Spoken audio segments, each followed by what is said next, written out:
எல்லாருக்கும் வணக்கம். என் பேர் Karthik from urban space builders. இன்னைக்கு நம்ம எதை பற்றி பார்க்க போகிறோம் அப்படின்னா, நிறைய பேர் வீடு கட்டும் போதே இன்டீரியருக்கு காஸ்ட் எவ்வளோ செலவாகும் அப்படிங்கிறத பற்றிலாம் நிறைய பேர் கேட்டுட்டு இருந்தாங்க. ஸோ இன்டீரியர் காஸ்ட் நம்ம டைரெக்டாக டிசைட் பண்ண முடியாது, அதுக்கு நிறைய காம்ப்ளிகேஷன்ஸ் இருக்குது. ஸோ அது மாதிரி என்னென்ன மெட்டீரியல்ஸ் யூஸ் பண்ண போகிறோம், என்ன மெத்தடாலஜி ஒர்க் பண்ண போகிறோம், அதெல்லாம் பொறுத்து இன்டீரியரோட காஸ்ட் மாறும். ஸோ அதை பற்றி தான் இந்த வீடியோவில் ஃபுல்லாக பார்க்க போகிறோம். ஸோ நீங்கள் வீடு கட்டுறவங்களா இருந்தீங்கன்னா கண்டிப்பாக வீடியோ ஸ்கிப் பண்ணாமல் பாருங்கள், உங்களுக்கு ரொம்ப யூஸ்ஃபுல்லாக இருக்கும். ஸோ டைரெக்டாக வாங்க வீடியோவுக்கு போகலாம்.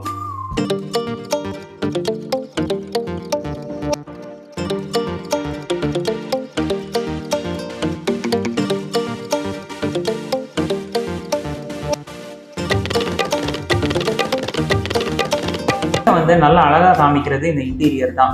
ஸோ அந்த இன்டீரியர் நிறைய விதமான மெட்டீரியல்ஸ் இருக்கிறதுனால நம்மளால காஸ்ட்டை அவ்வளோ சீக்கிரம் அதில் டிசைட் பண்ண முடியாது. ஸோ என்னென்னலாம் வச்சு இந்த இன்டீரியர் காஸ்ட் நம்ம டிசைட் பண்ணலாம் அப்படிங்கிறத ஒன்று நான் சொல்லிட்டே வரேன்.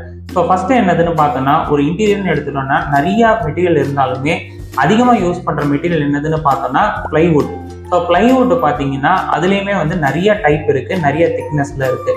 சரி, ஃபார் எக்ஸாம்பிள் ஒரு பிளைவுட் எடுத்துக்கிட்டோம் அப்படின்னா அதில் water proof ply, water resistant ply, அதுக்கப்புறம் HDMR பிளை. அதே அந்த பிளையில் திக்னஸ் பார்த்தீங்கன்னா 8 mm, 12 mm, 16 mm, 18 mm இந்த மாதிரி எல்லா டைப் ஆஃப் பிளைலையும் அதனோட திக்னஸும் இருக்கும். ஸோ அது பிராண்ட்ஸ் பொறுத்தும் நம்ம மெட்டீரியல் என்ன யூஸ் பண்ண போகிறோம் அப்படிங்கிறத பொறுத்தும் இதனோட காஸ்ட் நமக்கு கம்ப்ளீட்டாக வேரி ஆகும். ஒரு இன்டீரியர் பண்ணுறோன்னா அதில் மேக்ஸிமம் ஆஃப் த காஸ்ட் எது பிடிக்கும் அப்படின்னு பார்த்தோன்னா இந்த பிளைவுட்டில் பிடிக்கும்.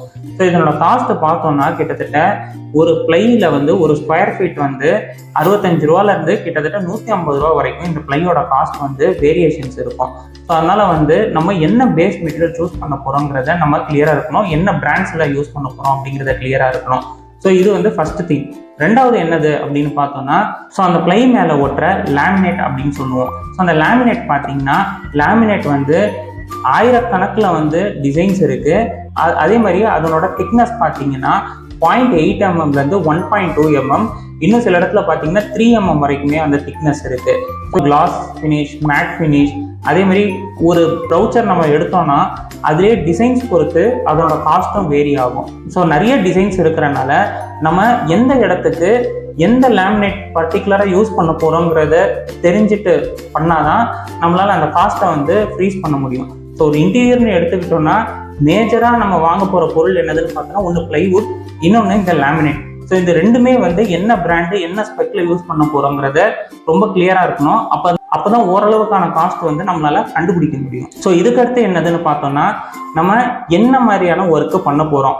சரி, ஃபார் எக்ஸாம்பிள் ஒரு வார்ட்ரோப் இருக்குது அப்படின்னா நம்ம கடப்பாக்கல் உள்ளர வச்சுட்டு வெளியே டோர் ஷட்டர்ஸ் மட்டும் பண்ணலாம். அப்படி இல்லையா, கம்ப்ளீட்டாக அதை வுட் ஒர்க்கில் கூட நம்மளால பண்ண முடியும். ஸோ ஃபர்ஸ்ட்டு சொன்ன மெத்தட் பார்த்தோன்னா ஃப்ரேம் டைப் அப்படின்னு சொல்லுவாங்க. ஃப்ரேம் டைப்பில் பார்த்தீங்கன்னா நமக்கு ஆகிற மெட்டீரியல் கன்சம்ஷன் கம்மியாக இருக்கும். இதே பாக்ஸ் டைப் கம்ப்ளீட்டாக நம்ம வுட்டில் பண்ண போகிறோம் அப்படின்னா அதனோட மெட்டீரியல் கன்சம்ஷன், லேபர் கன்சம்ஷன் எல்லாமே ஜாஸ்தியாக இருக்கும். இதுவும் ஒரு ஃபேக்டர் நம்ம இன்டீரியர் காஸ்ட் ஒர்க் அவுட் பண்ணும்போது எடுத்துக்க வேண்டியது. ஸோ இது மூணாவது.